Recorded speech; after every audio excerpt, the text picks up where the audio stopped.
Hey, Psych2Goers. Do you often question whether someone genuinely respects you?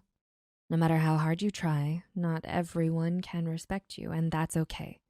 But if you see yourself making enemies out of people that you just met, perhaps there's a blind spot that you can change for the better. So with that said, let's take a look at 6 reasons why others might not respect you. Number 1, you make everything about you. Do you dominate the conversation, talking about everything you've been doing in life without leaving the other person any room to speak?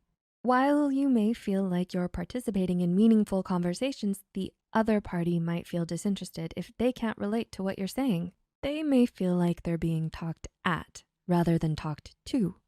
If you feel that your conversation partner is starting to lose interest, ask them their insights and questions every once in a while to bring them back in. Number 2, you dismiss other people's ideas. Do you easily dismiss other people's ideas? By doing this, you may unknowingly drive away your acquaintances. A study conducted by Joanna Ratchard and her team showed that rejection can threaten a person's need to belong and further discourages others to help you. This means that by constantly telling others that they're wrong or consistently dismissing their ideas, you may be slowly eroding your relationship with them. Instead of criticizing their ideas, try to talk in a more supportive and empathetic tone instead. Even if their ideas and yours are different, how you present yourself can leave a big impression. Number 3, you try to control others. Do you try to monitor your significant other's social media or demand where someone is at all times? Controlling behavior is one where someone tries to take charge of someone's life through manipulation. Controlling behavior may not be present at the start, but it could gradually escalate once the relationship starts to become more intimate. This can make the other party not just lose their respect for you, but fear you as well. If you exhibit controlling behavior towards others, it's something that should be addressed by both parties and a professional, like a therapist. Number 4, you don't maintain boundaries. Do you let things slide way too often? It can be difficult setting boundaries if you've never been accustomed to it. But it's incredibly important because boundaries can protect you mentally and emotionally.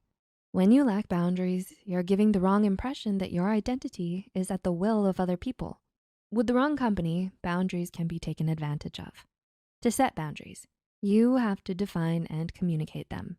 Then detail the consequences if they don't follow. This way, your relationships can be healthy. Number 5, you apologize too often. Do you say sorry even when you don't mean it? Why do we over-apologize in the first place? Oftentimes, you may apologize when you feel uncomfortable, insecure, and due to fear of disappointing the other person. You could also be doing it for so long that it's ingrained as a subconscious habit. Over-apologizing signals to the other that you're to blame for things that aren't even your fault, which may be a sign of low self-esteem. If you want people to respect you, try to be careful with the language you choose. And that entails being sorry only when you think an apology is warranted, rather than a fallback phrase. And number 6, you break promises. Do you say you're going to arrive in a few minutes, but haven't even left the house yet? Or have you told your boss, teacher, or lecturer you'd submit an assignment by the deadline, but failed to meet it? Before contracts existed, a verbal promise was one of the oldest human behaviors that showed your trust and cooperation with another person. Even if you give only a glimpse of that secret to someone else, the intention can already tarnish the relationship you have with the secret teller. If you show that you're not reliable enough to confide in, you could be showing others that you're not trustworthy and they could disrespect you in return. Everyone's unique and there's no 100% way of pleasing everybody. But as long as you practice genuine kindness and empathy to yourself and others, you can naturally become someone people will like and respect. Do you do any of the things above? Are you planning to change? Let us know in the comments and like and share this video with someone who may benefit. As always, the references and studies are listed in the description. Thanks for watching and see you next time.